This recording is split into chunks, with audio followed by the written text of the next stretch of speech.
नमस्कार, मैं हूं आपके साथ कविता राणा।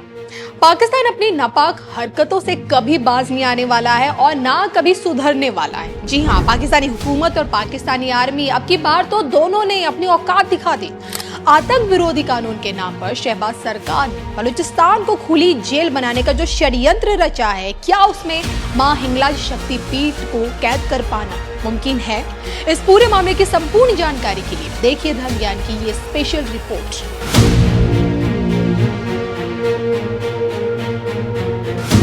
बलूचिस्तान की शक्तिपीठ को उकसाने की हिमाकत, बलूचिस्तान को खुली जेल बनाने का षड्यंत्र, बलूचिस्तान पर एक नए जुल्म की मार।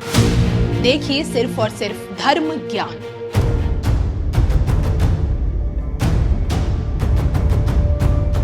ना ही बलूचिस्तान हिंदू बहुल क्षेत्र है और ना ही बलूचिस्तान का रहन सहन हिंदुओं से मेल खाता है। फिर भी सोचे, बलूचियों के लिए उनकी माता कोई और नहीं बल्कि हिंगलाज शक्तिपीठ है।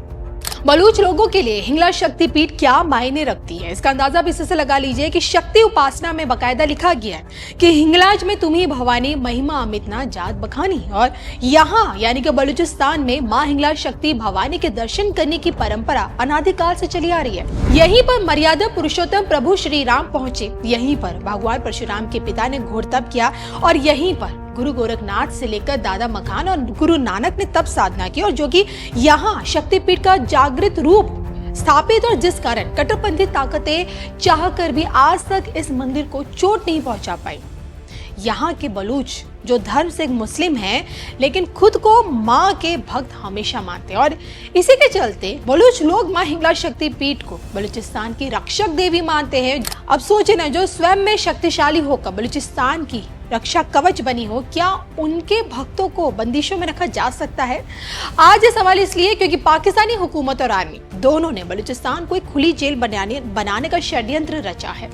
आतंक विरोधी कानून के नाम पर एक नया कानून पारित किया गया है जिसमें बलूच लोगों के लिए दर्द के सिवा कुछ भी नहीं है। बलूचिस्तान के अस्तित्व को जड़ से खत्म करने के लिए जिस नए कानून को इस बार पारित किया गया है, उसमें पाकिस्तानी सेना को बलूच लोगों पर अत्याचार करने की खुली छूट मिली है। पाकिस्तानी सेना को बेहिसाब ताकत देकर समूचे बलूचिस्तान को खुली जेल बना दिया गया है। दरअसल देखिए, बलूचिस्तान की विधानसभा में एक नया आतंक विरोधी कानून पारित किया गया जिसमें सैन्य और खुफिया एजेंसियों को बिना किसी आरोप के, सोचिए बिना किसी आरोप के 90 दिनों तक हिरासत में रखने का अधिकार दिया गया है। मतलब साफ है कि बिना शक के आधार पर ही बलूच लोगों को 90 दिनों तक हिरासत में रखा जा सकता है, जो पूरी तरह से मानवाधिकार का उल्लंघन करता है, जिसकी कड़ी आलोचना करते हुए बाकायदा मानवाधिकार समूह और बलूच सिविल सोसाइटी ने इसे खतरनाक बताया। इनका तो ये तक कहना है कि ये कानून बलूचिस्तान को एक नए कानूनी जेल में बदल देता है। देखा जाए तो एक लंबे समय से हम सभी जानते हैं कि बलूचिस्तान खुद के लिए आज़ादी की मांग कर रहा है और उन पर होने वाले जुल्मों के बीच बलूच लोग गायब भी हो रहे हैं। पहले सुरक्षा बल द्वारा उनका अपहरण होता है, फिर उसके बाद उनके शव बरामद होते हैं तो कभी शव तक भी नहीं मिलते हैं, और अपनों की खोज में आज भी हाथ में तख्तियां लिए पूरा का पूरा बलूचिस्तान दुनिया के सामने खड़ा है। और अब जब सोचिए, बिना किसी आरोप के 90 दिनों तक जेल में डाले देने की ताकत सेना को मिल रही है, फिर तो पूरा का पूरा बलूचिस्तान एक खुली जेल बन गया है। और इसी खुली जेल में मां हिंगलाज शक्तिपीठ भी विद्यमान है, जो ऑपरेशन सिंदूर के बाद पूरी तरह से जागृत हो चुकी है। और ऐसे में क्या इसी शक्ति को बंदिशों में बांध कर रखा जा सकता है? आज का पाकिस्तान शातिर चीन की देखा देखी अगर बलूचिस्तान को खुली जेल बना भी रहा है, तो क्या उसकी खुद की सलाखें इतनी मजबूत हैं कि शक्ति को बांध कर रख सके?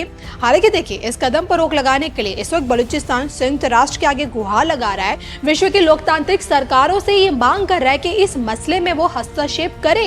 लेकिन क्या विश्व शक्तियां इस पूरे मामले में बलूचिस्तान का साथ देते हुए नजर आएंगी? आपको क्या लगता है? इस पर कमेंट करके बताइएगा जरूर।